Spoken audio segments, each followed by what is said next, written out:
Entrou. Vamos fazer o teste? Uma coisa bem simples.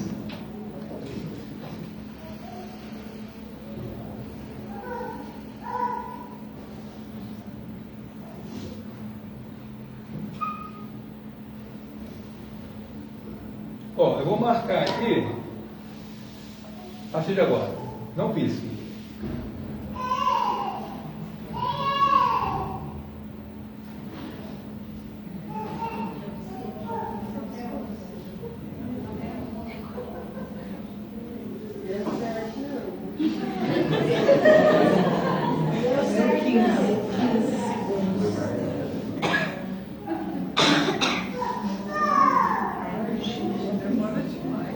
Acabou.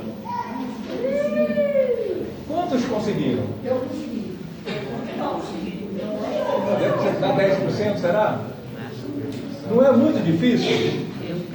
Então, imagina, né? Imaginem, né? A sabedoria divina. Eu já quero agora aqui começar a amarrar, né? O quanto existe no nosso projeto de corpo físico a interferência divina no nosso corpo, para que a gente possa amarrar as duas coisas. Nós não viemos aqui só para viver com o corpo físico. O corpo físico é um instrumento com o qual a gente vai aprimorar a nossa alma. Mas para isso é preciso que haja harmonia. E nós precisamos respeitar, né, a interação entre os dois, de tal sorte que a gente também não agrida o corpo físico e nem faça nenhum tipo de ação que possa prejudicar o nosso espírito. Ao invés de evoluir, às vezes ele estaciona, né? Quando a gente observa o nosso corpo, a gente vê algumas ações do nosso corpo que são involuntárias. Todas aquelas ações involuntárias que o nosso corpo possui, foi finamente estudado num projeto de vida olhado por alguém que é perfeito. Imagina, por exemplo, se nós tivéssemos a respiração num controle involuntário, né?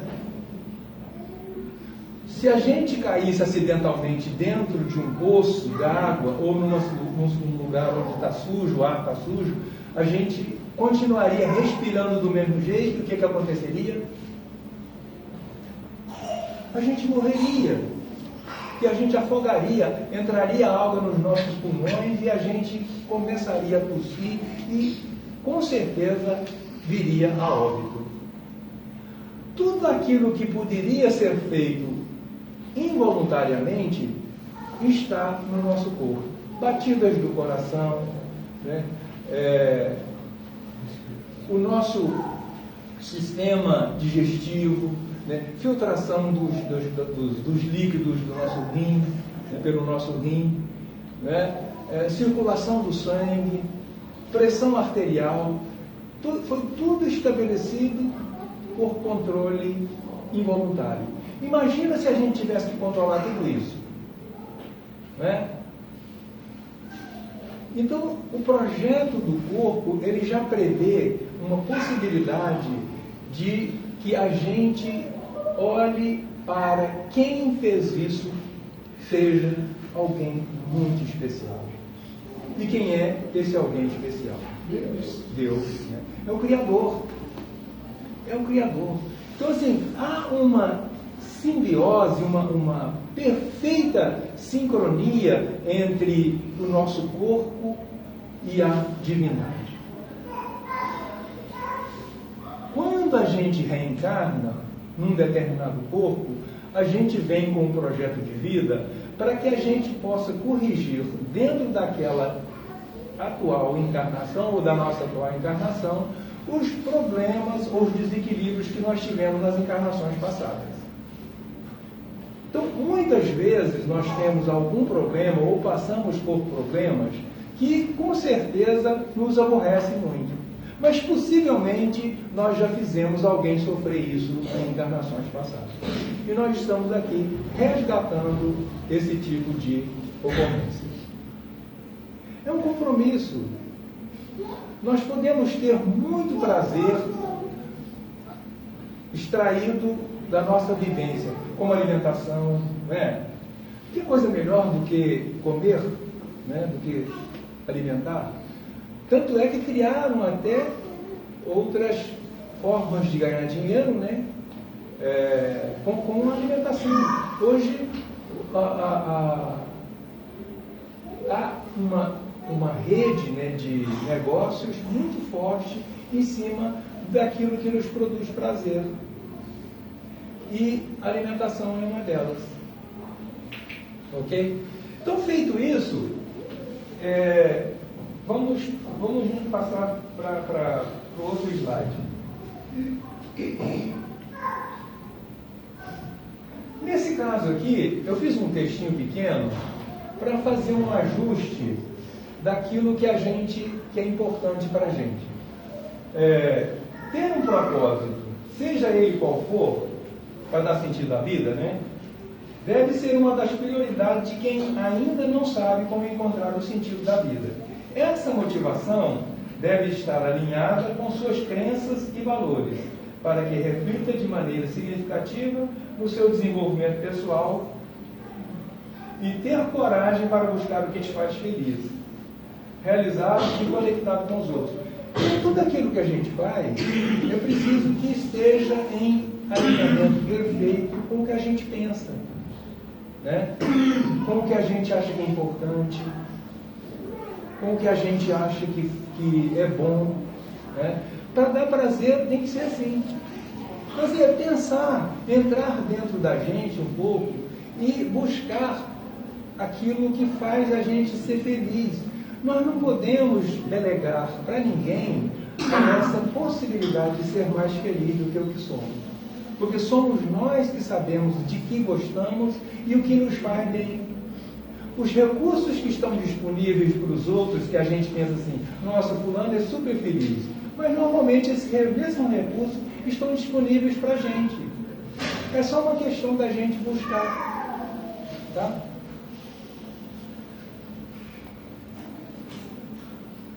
Esse aqui foi até uma brincadeira que eu fiz, né? Isso aqui é do chat GPT. Eu fui lá e busquei, né, a definição de sentido da vida dentro do Espiritismo. Eu me dei essa resposta aí. Você já ouviu falar em chat GPT, que é a inteligência artificial? Tem gente brincando com isso aí já ou não? Demais, né? Hein? Planejamentos a gente faz, até já sai prontinho, né? Legal, né? Legal. Danado para fazer a gente ficar muito Ele é tempo. bacana, né? E ele diz o seguinte, a visão espírita da felicidade é baseada nos ensinamentos de Jesus e na compreensão das leis divinas que regem a vida. Segundo o Espiritismo, a felicidade não é deste mundo, mas uma conquista do espírito que se aperfeiçoa através das múltiplas existências. A felicidade relativa que podemos experimentar na Terra depende de nossas ações, escolhas e sentimentos. É claro, né? Nós escolhemos, se a gente escolhe algo que é muito ruim, né? É como plantar uma semente e esperar uma semente ruim e esperar um fruto legal, né?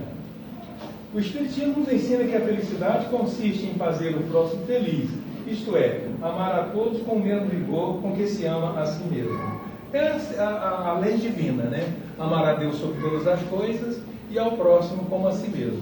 Então, assim, esses caminhos ou essas indicações, elas são extremamente importantes para a gente seguir, para encontrar uma possibilidade de ter sentido na vida. É super, vamos dizer assim, importante, é fundamental, né?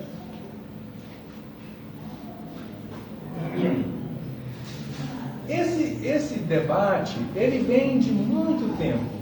O mundo caminha por evolução constante. O processo histórico mostra que a evolução do ser humano, do ponto de vista conhecimento, tem aprimorado anos ou séculos há séculos. E hoje é muito mais intenso esse aprimoramento ainda. Mas Lá atrás, no Velho, quando foi colocado o Velho Testamento, a quantidade de conhecimento e de informação era muito imprecisa e muito pouca. Tanto é que o Velho Testamento foi uma revolução do ponto de vista espiritual, do ponto de vista divino. E ele chama isso de a primeira grande revelação. Essa primeira grande revelação ela é centralizada em Moisés, trazendo as tábuas da lei. Todo mundo já viu da escola ler as tábuas da lei. Pelo menos na época que eu estudava, isso era coisa que você tinha inclusive que decorar. Né? Que tinha alguma aula de religião e a gente decorava isso. Isso é de 1279 a.C. Então, naquele momento do Velho Testamento, já se preparava um ambiente para que o mundo fosse evoluindo.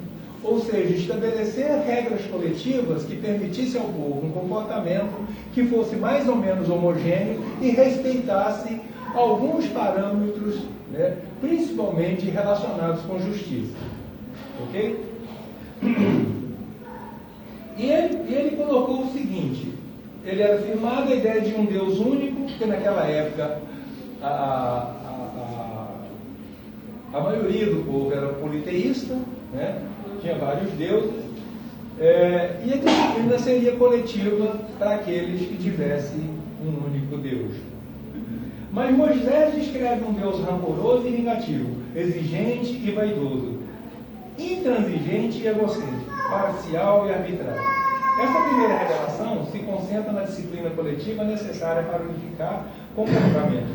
É a revelação da lei, requerendo o esforço humano, pois consubstancia a elevada experiência dos homens de Deus, que procuravam a visão verdadeira do Pai e de acaso de infinitas maravilhas.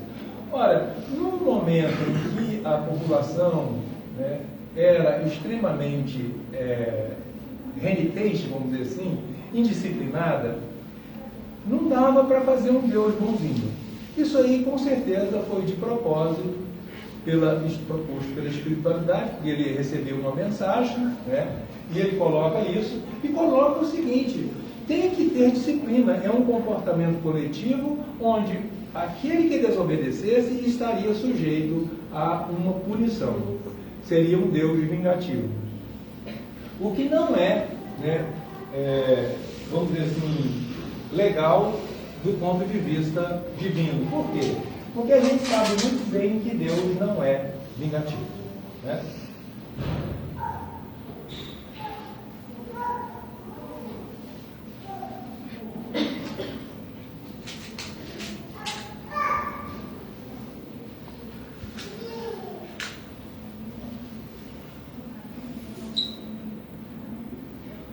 O Novo Testamento. Aqui, as coisas mudam completamente. A descrição já é outra, né? Que é a segunda revelação. Ela foi feita por Jesus, informando que aquele Deus era um Pai amoroso e que ama igualmente todos os seus filhos, né? Relembrando para nós o código divino, que é o Evangelho de Jesus, considerado o vade-mecum da doutrina espírita. O vade-mecum seria um livro da lei, assim como a Constituição, né, é, né, um livro da justiça aqui no Brasil. A primeira revelação tem como marca de referência a lei. Já a segunda traz também a convivência com o amor e sua prática. É a estrela da manhã espiritual resplandecendo de amor infinito no céu de uma nova compreensão. É a ressignificação da relação do homem para com Deus. Se o homem conhecesse a extensão dos recursos que nele germinam, talvez ficasse deslumbrado e, em vez de julgar fraco e temer o futuro, compreenderia a sua força e sentiria que ele próprio pode criar esse futuro. É uma espécie de declaração de amor através da potencialidade nossa diante dos recursos que a natureza oferece. Não é? Ele sai de um Deus vingativo e entra num Deus compreensivo, amoroso. Não que Deus perdoe indefinidamente os nossos pecados. Não. Deus nos oportuniza a correção dos nossos erros. Porque Ele não é conivente com a prática do mal. Admitir que nós sejamos perdoados sem fazer nenhum tipo de trabalho para resgatar esse perdão seria ingenuidade da nossa parte. Isso não é possível. Tudo aquilo que nós já produzimos de mal, a gente precisa resgatar na contabilidade divina com algum tipo de trabalho que permita que seja recompensado, não aquele muitas vezes que a gente prejudicou, mas que seja uma forma de colocar alguém numa situação mais fácil, ajudando a solucionar problemas da sociedade ou da nossa família, não importa onde, importa que seja para o nosso próximo. Tá certo? E ele está dizendo o seguinte, que se o homem soubesse a força e a potencialidade que ele tem, ele não temeria o futuro, porque ele não caminha sozinho. Dizem que nós temos dois centros de força. Um extremamente materializado, onde os valores são todos voltados para o atendimento das nossas necessidades materiais. Enquanto a gente trabalhar com esse centro de força, ou vinculado, ou colocando esse centro de força como foco das nossas ações, dificilmente nós encontraremos harmonia interna. Não é possível. E o outro centro de força, ele está ligado com a divindade, o que ele falou aqui agora mesmo. Ligado com a divindade. Esse centro de força, ele resplandece. Ele absorve energia e conhecimento e transforma essas energias, esse conhecimento, em ação que nos permite fazer aquilo que a gente quer. Por que tem gente que faz muito mais coisas do que a gente? Não é? Às vezes os recursos são os mesmos, mas eles fazem. Por quê? Porque começaram a evoluir buscando esse outro centro de força, onde as possibilidades ou as janelas de percepção são muito mais sensíveis e são muito mais aprimoradas. Enquanto a gente correr atrás de subsistência só, a gente vai viver como subsistente.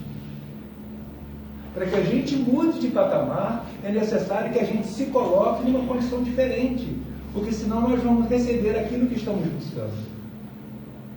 Para receber, a gente precisa se colocar na condição de receptor. E muitas vezes, ou quase sempre, é necessário sintonia, porque tudo é energia. Quando você quer sintonizar a televisão, o rádio ou qualquer coisa, você precisa de ir na frequência certa, não é isso? Aí você recebe o sinal. A gente é a mesma coisa. Somos um centro de força energético cuja capacidade de emissão e recepção de sinais está diretamente conectada com a frequência com as quais a gente está trabalhando. E a gente vai chamar exatamente, através da nossa sintonia, as energias que nós estamos emitindo. Não dá para sintonizar, por exemplo, na Globo e esperar receber o sinal da Bandeirante. Não tem como, gente.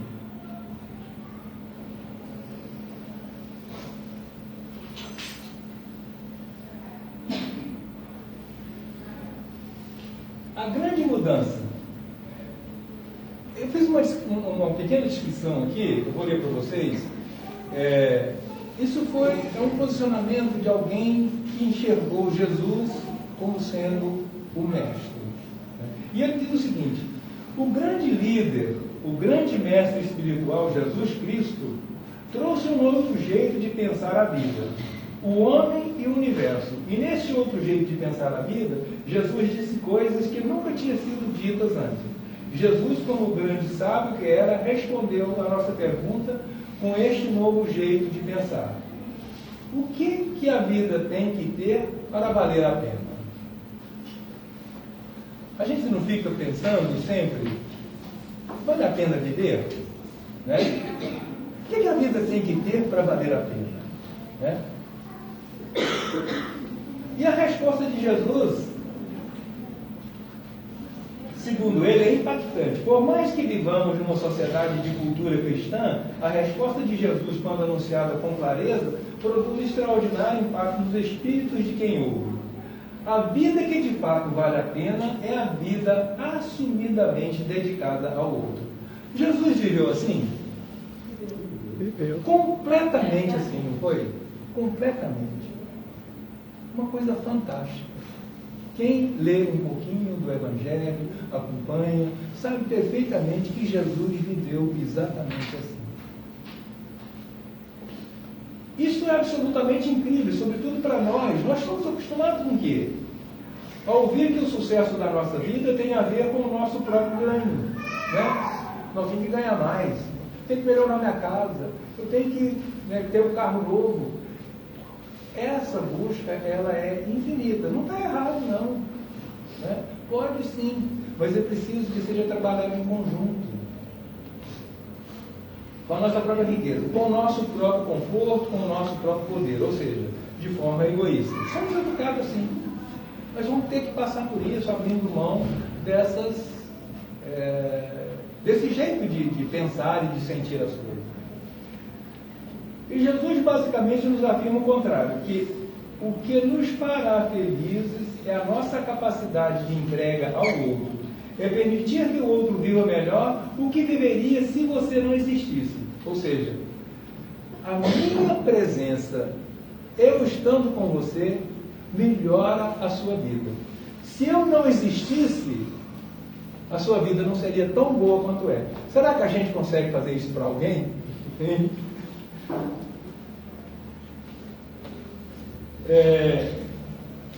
É permitir que o outro viva melhor do que viveria sem você não existir. É permitir que o outro sorria os sorrisos que você não fosse, se você não estivesse aqui. Ou seja, você não sorriria tão bem quanto sorri se eu não estivesse aqui. É permitir que o outro sinta a alegria que se você não estivesse, ele não sentiria. Isso são caminhos de Jesus. Jesus sempre trabalhou nesse sentido.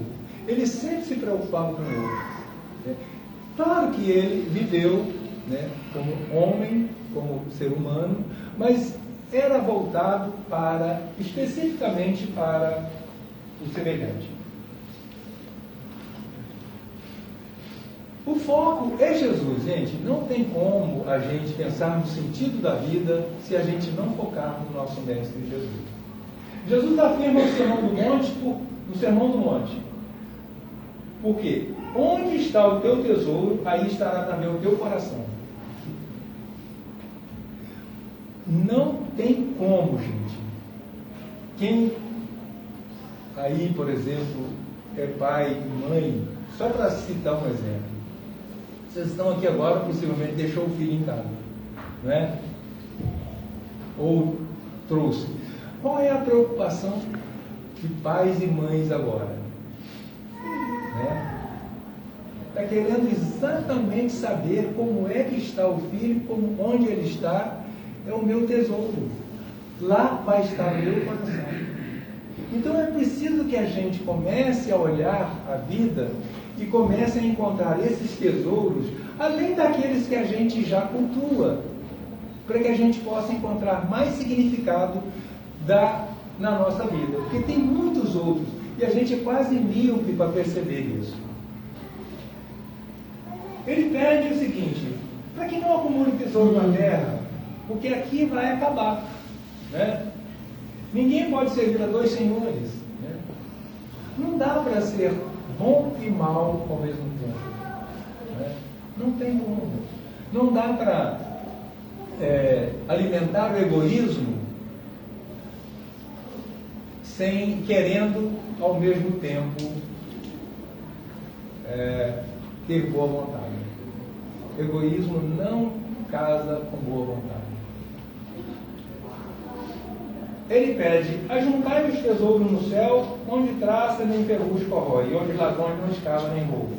O que é esse último item? Né?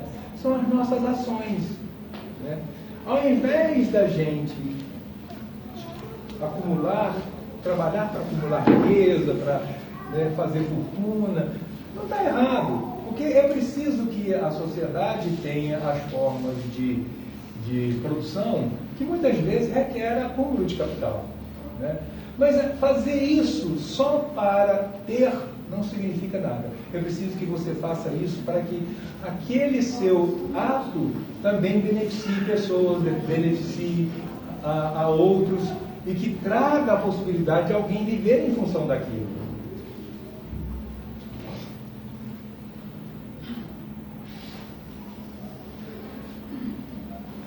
A vida é o bem de maior valor?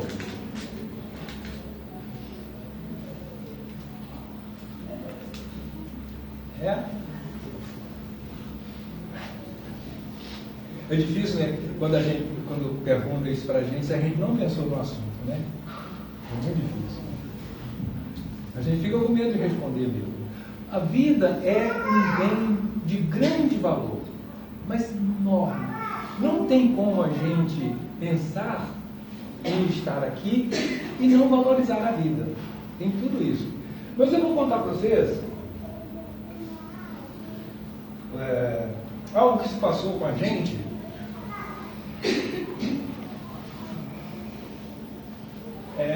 para tentar mostrar que tem algum outro bem que é tão grande quanto, ou até mais.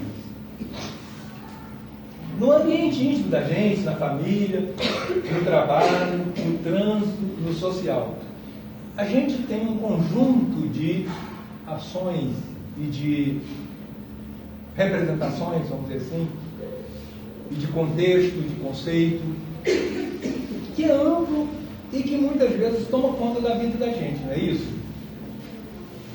Em 2006,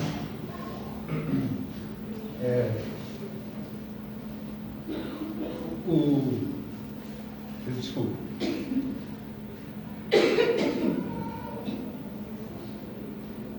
O João Vitor teve meningite. João Vitor é nosso filho.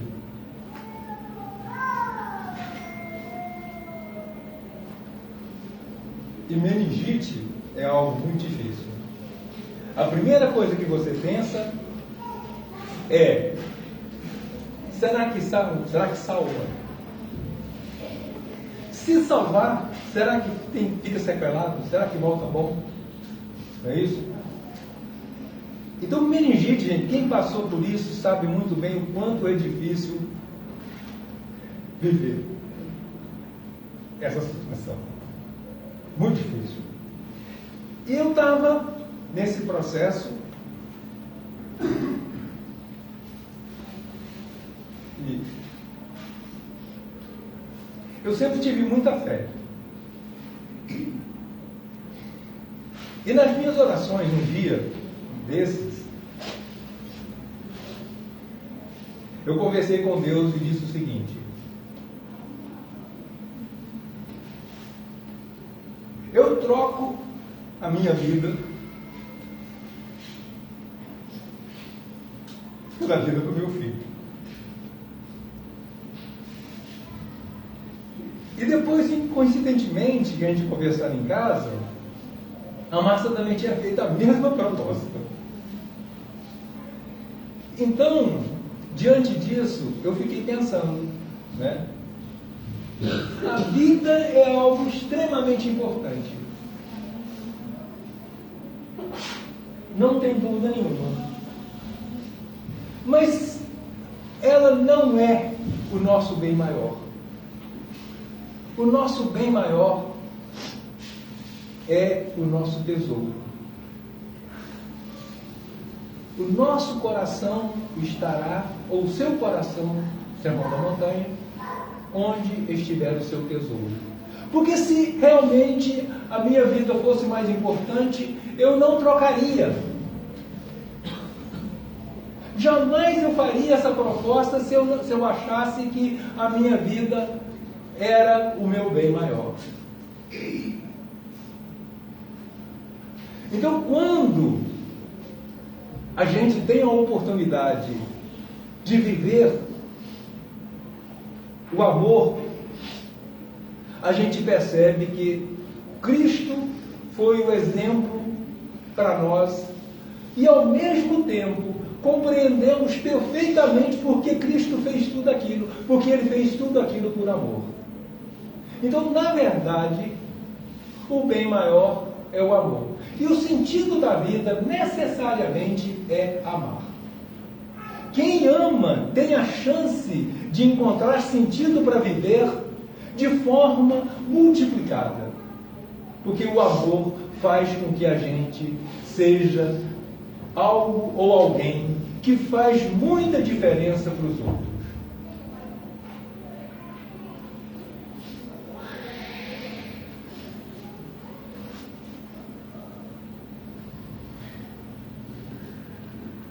Jesus, estou terminando já. Jesus, quando caminhava entre nós, ele foi questionado por juízes e pela população local com relação à mulher adúltera. Isso é de Mateus, capítulo 7, versículo 1 e 2. Todo mundo conhece isso, não conhece? Eu não vou repetir aqui. Depois daquele imbróglio todo, daquela confusão toda, onde Jesus fica escrevendo na areia, né, calado, ele não responde, até que eles decidem ir embora, né? E o que é que Jesus diz para a mulher? Quem te condena?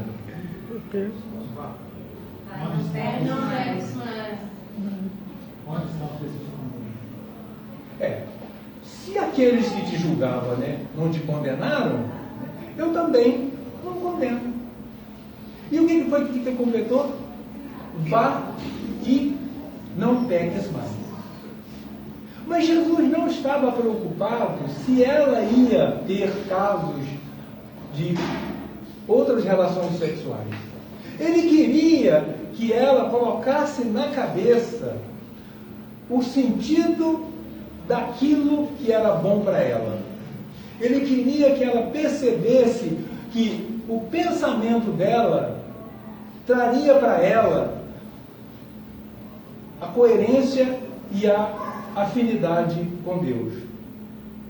Porque a partir dali ele estava estipulando o perdão, não para Deus perdoar ninguém, mas para as pessoas entender que para ter perdão basta que eu tenha a minha consciência voltada para aquilo que eu acho que é certo. Vá e não peques mais. Mas pecar segundo a cabeça dele, porque ele não estava nem um pouquinho preocupado se ela ia fazer sexo de novo.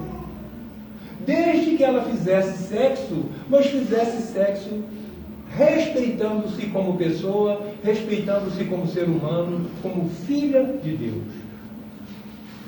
Então, essa conceituação é o que a gente precisa começar a entender.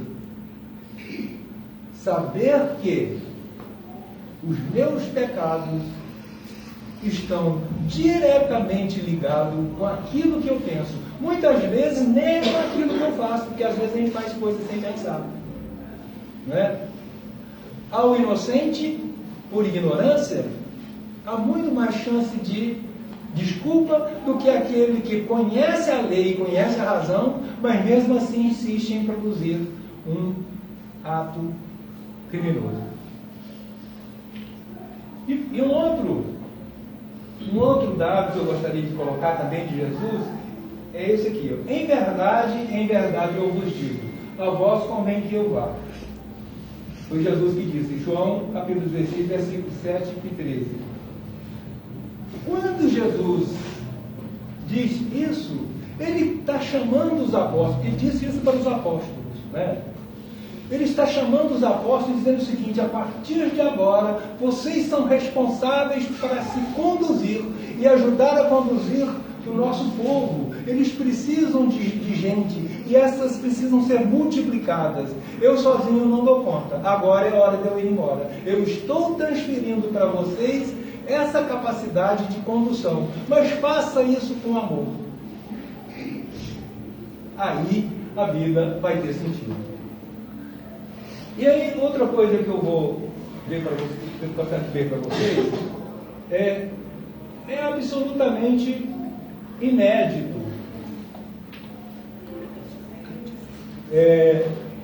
No poema Amor e Perdão, do livro Coração e Vida, através da psicografia de Chico Xavier, pelo espírito de Maria Dolores, revela o imenso amor de Jesus por Judas e que é extensivo a todos nós.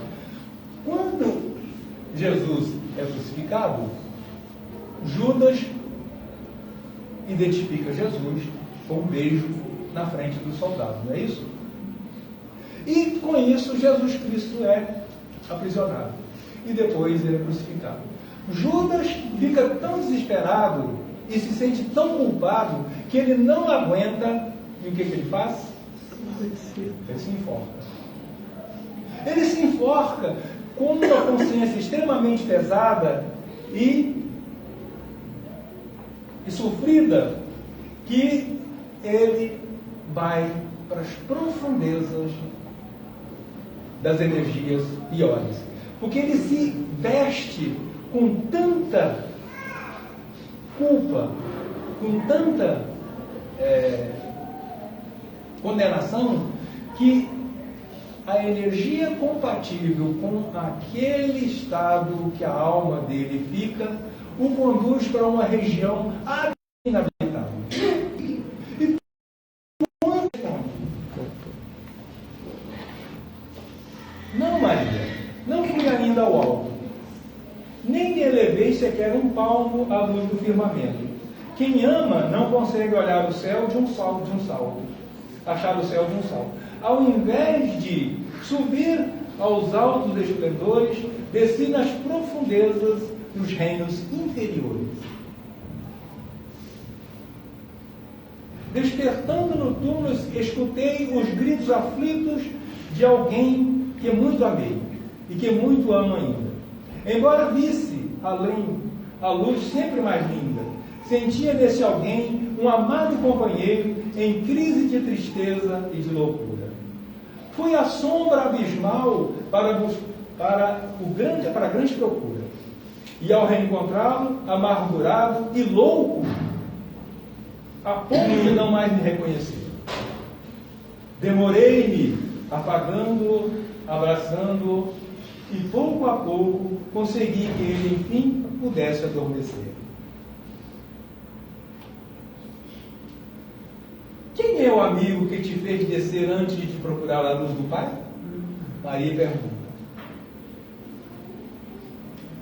Mas Jesus replica em voz serena e clara: Maria, um amigo não esquece a dor de outro amigo que cai. Antes de me alterar a celeste alegria, ao sol do mesmo amor, a Deus te enlevas, bani-me após a cruz das grandes horas mudas e desci para as trevas a fim de aliviar a imensa dor de Judas. Olha que capacidade de amar, né? Acabei de ser traído, sofri na pele as consequências dessa traição, mas eu não importo com o meu sofrimento físico. Por amor, eu desci as profundezas e fui buscar o meu amigo, resgatando. Nós estamos seguindo o caminho de Jesus. Muitas vezes a gente também tem que descer as profundezas de algum tipo de energia ruim para resgatar alguém que a gente acha que é muito importante. E nossos irmãos são todos muito importantes. Tá certo? Então nós somos pequenos Jesus, porque ele foi e nos disse: em verdade eu vos digo, a vós convém que eu vá. Eu preciso de muitos pequenos Jesus aqui na terra para disseminar esse amor que eu tanto lutei para fazer e mostrar. Que Deus abençoe a todos vocês.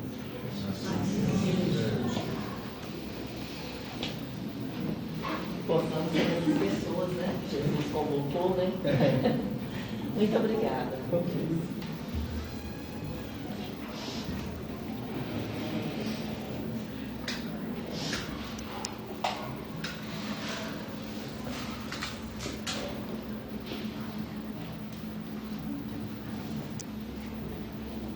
Obrigado, Senhor, por permitir que estejamos aqui hoje na sua casa, recebendo as suas bênçãos, envolvidos pela sua paz. Que essa paz, Senhor, possa nos acompanhar até os nossos lares, que ela possa ser estendida aos nossos familiares, aos nossos amigos, a todos os necessitados. Envolva cada pessoa, cada irmão, na sua luz, na sua misericórdia divina. Queremos pedir que a nossa semana seja tranquila, seja uma semana de paz, uma semana de amor, que possamos estar serenos e equilibrados, que possamos, Senhor, ser um condutor de boas energias, um condutor de fé, de esperança, para cada pessoa que cruzar no nosso caminho. Obrigado, Senhor, por mais essa oportunidade, por mais um dia. E com a permissão de Jesus, com a parte da espiritualidade, estamos encerrando essa parte do trabalho e passando para a segunda parte